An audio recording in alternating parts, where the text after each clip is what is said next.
Elliott Properties, premier partner of the Rupertwood Football Netball Club. Welcome to the latest episode of The Tank. My name's Dylan Podolzak. I'll be hosting the show again tonight. On tonight's show, we'll be catching up with Nick Ash from the game on the weekend. Also catching up on all the results from the weekend as well with netball and football.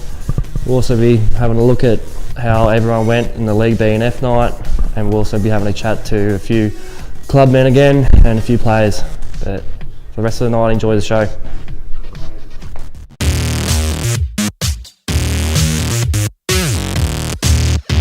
In the footy, the seniors bow out, going down to Macedon 18-12 to 8-9. Toddy Podolzak with 2 goals and Brent Swallow judged best of field. In the reserves, Rupertwood progressed to today's preliminary final, 9-11-65 to Riddle 7-4. Dan Kavanagh, Jayden, Baillie, Chris Lucas 2 goals and Xavier Quinn on fire. And the under-19s progressed to a grand final, 9-10-64 defeating Riddle 5-6-36. Jacob Shaheen, the goal-kicking machine, with 3 and Brock Lamp best of field. Nicholas, welcome to the show, mate. Thanks, Dill.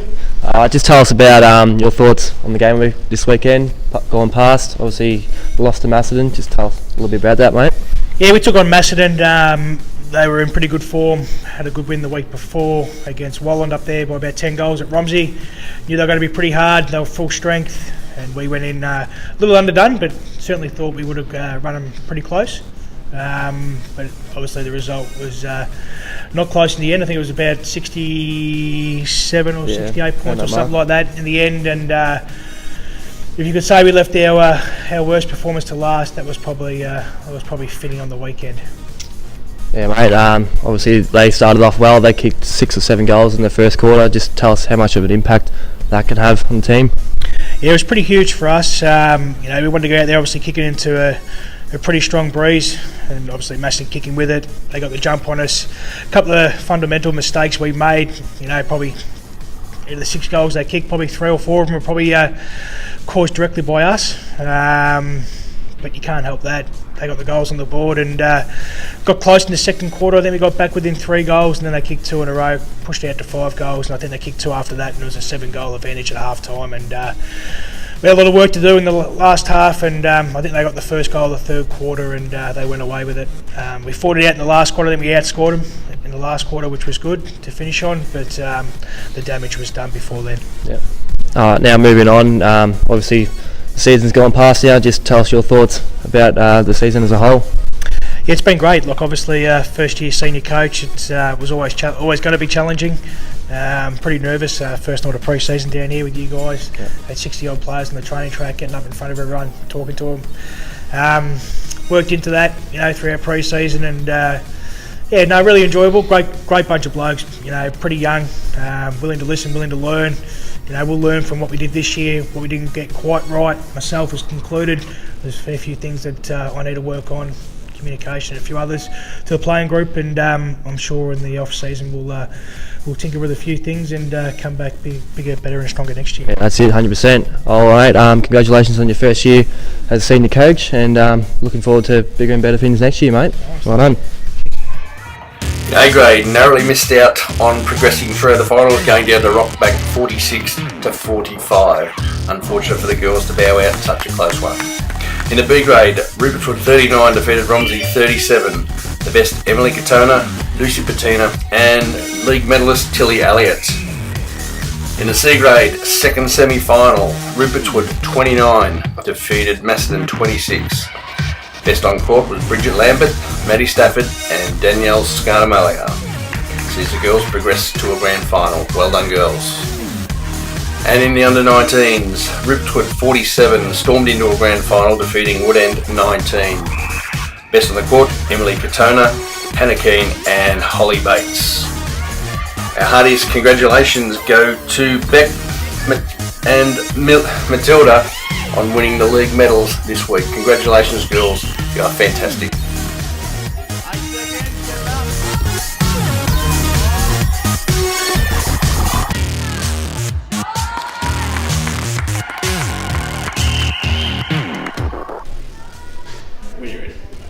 Matt, welcome to the show. Cheers, first mate. Time on here, mate. Good to be here. Obviously, the seniors gone out last week.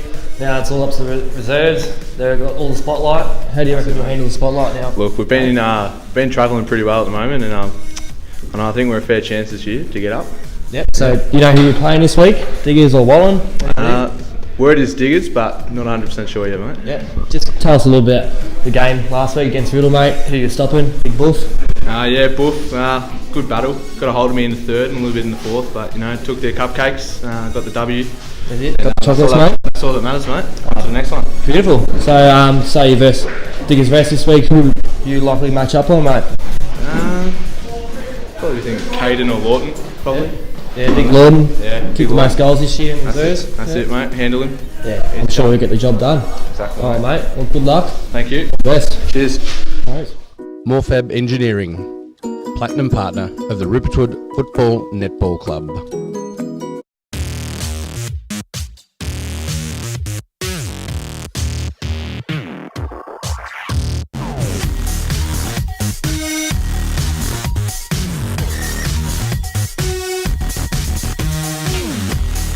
Jayden, welcome to the show, mate. Thanks, Dill. Thanks for having me. Now, you've been the stand-in skipper pretty much all the year in the absence of DK. Yeah, me and Jigs Yep. co-hosted it. Just tell us a bit about that leadership role this year, mate. No, it's been good. DK went out round 2. So, yeah, me and Jigs every week get to do the toss. We haven't won many, but it's been good. Yep. Who does a better speech, you or Jigs? I think most times I do the pre-game. Jigs does the after half-time. Yeah. What do you like to say to the boys when you go out there, especially this week, big battle against Diggers Rest or Wallen? What would you say to the boys before you go out there, mate? Just got to tell them, keep doing what we're doing. We're playing good footy. Just give them a bit of a pump-up speech and, yeah, do what we're doing. That's it. You've obviously had a good season yourself too, mate. Being up there, getting in the best, kicking some goals. How do you reckon you go this week? Yeah, it should be alright. Diggers, it's the only team we haven't beaten this year, so hopefully all things go right, we get the win, and we're into the granny. That's it, mate. Hopefully you do. All the best. Mate. Thank you. Beck Matilda, welcome to the show. First time. Obviously you've had a good season this year, both league medalists. Just tell us about your season this year. Oh yeah, it's been really good. Where the teams had a good run throughout the whole season, and unfortunately we lost first round of finals, but we're back up and running and ready for the weekend. So hopefully we can take it out and get into the main one. That's what counts. That's good. Obviously big game this weekend. Who are you up against? Diggers Rest, yeah. So they're a big competition for us, so we've got to get our A game on and hopefully we can take it away. How have you gone throughout the year against Diggers Rest? C grade. We've lost. I've lost, yeah. Yeah. But we're in the grand final, so we're just waiting on who we're playing now, and that's all that matters. Who's playing this week? I actually don't know. Yeah. I suppose it doesn't matter anyway. Yeah. That's it. Just tell us about your season as well, how you've gone. Yeah, I guess the team, we've done well, throughout the whole season, and a few ups and downs, but we're there. That's all that matters. Perfect. Well, you've both got a good opportunity for the next step, the grand final, and good luck for the rest of the year. Thanks so much. Pinnacle Print Group, Platinum Partner of the Rupertwood Football Netball Club. Coming up also, we have our presentation night. Don't forget to get on to Lauren for some tickets and to book your table in. Also, good luck to the people playing on the weekend at Clark, football and netball involved. And make sure you watch the RDFNL footy show with Tara and Yeendy. That's it.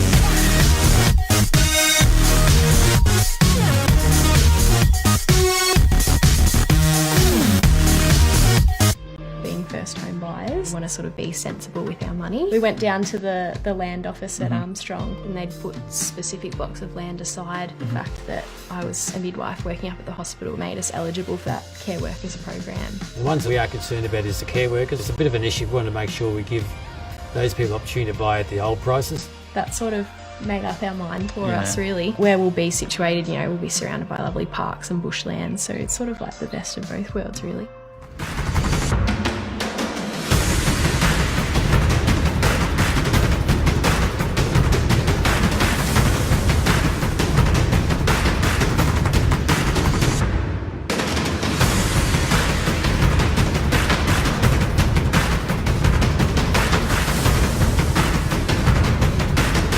G'day and welcome to another big edition of the RDFNL Footy Show. Thanks to our friends at On Time Delivery Solutions. I'm joined by Tara Murray from the Star Weekly. Thanks for jumping on board. Thanks for having me. And we certainly had a cracking night at the Bowen and Ryan medal count this week, and a sort of big congratulations to the winner there, Jesse Davies from Wallen. A fantastic season by him. Unfortunately for him and his Pies, they couldn't push deeper into finals as much as they like, but a fantastic season from him in his second season in the RDFNL. It was, and I think he was probably among the favourites for a lot of people up there. I know I'd seen on social media a few people had said they expected him to possibly take it out, and look, he was probably the dominant player for Wallen out there. They had a lot of good standouts this year, but him in the midfield, and then he could run forward and kick a few goals as well, so he had that flexibility which Wallen really used really well all season. Obviously disappointing end to the season for the Magpies out there, but a strong season from Jesse. Yeah, absolutely. I remember speaking to Dan Nolan, the captain of the Pies, earlier on in the season, and he said, the coach, yes, yeah. And he did sort of say, if I had to pick a favourite for the Bowen medal, it would be Jesse Davies, and he's called that beautifully. And Brett Swallow finishing runner-up as well, just continuing on another fantastic season for him. I think, and look, you imagine if Brent had played the whole season, he missed a number of weeks late in the year. I think he came back in the final round of the season, or the second last round. So he missed 4 or 5 weeks, I think it is. If he had played a full season, he could have quite easily added a second Bowen medal. Jeez, I know. He and Ty Cuff have certainly got something in common there, because that happened with Ty last year, where he was leading for the first half and then got injured and then come back late in the season and pulled a few votes late, and he only missed by 1. So there was only not that sort of margin that we saw on Wednesday night, but a good count nonetheless, and great to see Dan Toman back in the votes as well. I know he polled pretty well, and he had 1 vote last year, so... That was the biggest shock of the night last year. He was my favourite going into the count and just got 1 vote, so good to see him actually rewarded for that good form that he has shown in the last couple of years since he's come back to the league. Absolutely. As we turn our attention to preliminary final weekend, and I'm really, really excited. I was actually hoping that this matchup would take place earlier on in the finals, but I'm kind of glad that it's happened now. We've got Macedon and Diggers Rest, 2 clubs who have had a decorated history in the finals. They go head-to-head at Romsey Park for Saturday afternoon football. Winner goes straight through to the big dance. This is going to be amazing. It is our last 2 premiers as well. So both of these sides have been in the top 6 for a number of years, been around the mix for obviously grand finals and premierships, and I think this will be a cracker of the match. We talk about a lot of the youth that was in some of these sides in the top 6. These 2 are probably a little bit more experienced of the 2 sides, so we've got a lot of key experienced players all across the ground in this one, and that's where it's obviously got that. It's how those bottom, probably younger guys sort of step up and get a bit more of an even spread. I think both these teams have found at times this season that they haven't had that even spread, and when they don't, they're not getting the wins. Definitely right. Now, this is the Cats have hit the form at the right time. The Burrows, on the other hand, they're still trying to work out what sort of lineup they can take in, and I guess they run the risk of playing guys like Rupert's Wood, guys that maybe just don't have that match experience. Whereas Macedon, for them, they've got a clean bill of health, pretty much, other than a couple that we spoke about earlier in the week that could come in, but you just never know. Like, this is the Cats are in a prime position here. Well, that's it, and pardon me. And you've got obviously Diggers Rest has a number of players that could possibly come back in. I think they're still missing 5 from their best lineup. And speaking with Jamie Lobb, he expects probably 3 or 4 to get in. And there are players across the ground. You've obviously got a Jesse Flannery who adds to the midfield. You've got a Stuart Clark. You've got a Brent Tuckey. You've got a Mick Kelty. Some of the ones that could possibly come back in. As we mentioned, Errol McConnell and Aaron Johnston are 2 players for Macedon that could possibly come into the mix as well. So it's about whether getting the stability within the side. I know Macedon's sort of built to that and got their best lineup back at the right time of the year. But the Burrows have seen in and out all season. They haven't had that consistency which they were looking for. But we've seen both of these. Obviously, Diggers Rest lost to Riddle on the weekend, but that had 2 really good performances the 2 weeks before that. Whether the opponents were probably, you look at it, they played Romsey and I think it was Melton Central, so probably not the calibre of a Wallen and Rupert's Wood, who we've seen Macedon absolutely smash the last 2 weeks. So Macedon would actually go into this game favourites. They finished 5th after the regular season, but I'd be tipping them to get up this weekend. And I think that game against Lansfield was pretty important for them too, because it gave them a chance to get some match fitness into guys like Jason Cook, for argument's sake. I know he kicked was it 5 or 6 goals in that last round, and he was like the missing jigsaw puzzle piece to slot back in that lineup. I know Chris Kilmartin was an addition to the first week of the finals, but I think by then he was probably the last one to really slot in there, and they'd really started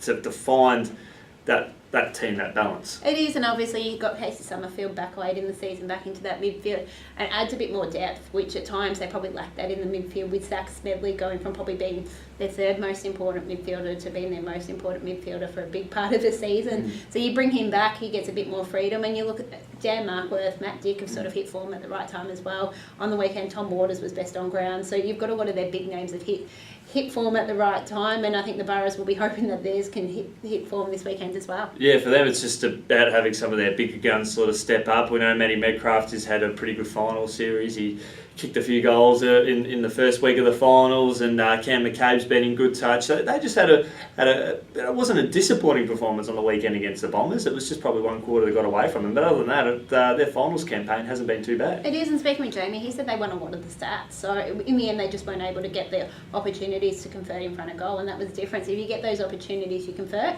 you get the win. And so it wasn't like they were completely smashed or completely beaten. There was bits and pieces where you fixed 2 or 3 things, and they can quite easily get the win. Yeah, I think one of the intriguing things here is a Diggers rest. This is they don't want to go out in back-to-back prelims, considering they won the flag in 2016. Well, for Macedon, look, we haven't seen a Macedon-Riddle grand final ever, I think, as far as I can recall. I don't think we've ever seen that. Whereas we have seen your Diggers Riddle only a few years ago. So I think the combinations here will be very intriguing. And the last time Riddle and Macedon did play off in a final, it was for mine. It was the match of the year, and the grand final went to extra time. But I think this one's got their rich history in finals is going to be very, very intriguing. Can't wait to see it play out here. It is, and who's your tip this week? Tipping for a game. Well, look, I must admit, You're going to sit on the fence again? I'm not. Given that I am not in a position where I'm going to be able to view this game, I don't feel like I'm in a position where I can tip. So I haven't seen the form of either side. So. Look, I want this game to go to extra time, and actually, with that, Diggers Rest has won a preliminary final in extra time, so I think that would be enough to get them over the line, based on that silly prediction. And it was heartache. I remember that day very well, but I'm not going to go walk down memory lane of 2006. It was a very sad day for a Hawks fan, but anyway, we come back and won the premiership the next year. So well done, William Heskett. Yeah, I think this is going to be a great game, extra time, and the Burrows to get up. There you go. We'll see how we go with that. But anyway, it's going to be a cracking game of footy. Get down to Romsey Park. It's going to be very, very memorable. The winner to play Riddle in the grand final. Thanks to our friends at On Time Delivery Solutions. Tara, thanks so much for jumping on board, and we can't wait to see what comes ahead this weekend. Thanks for having me.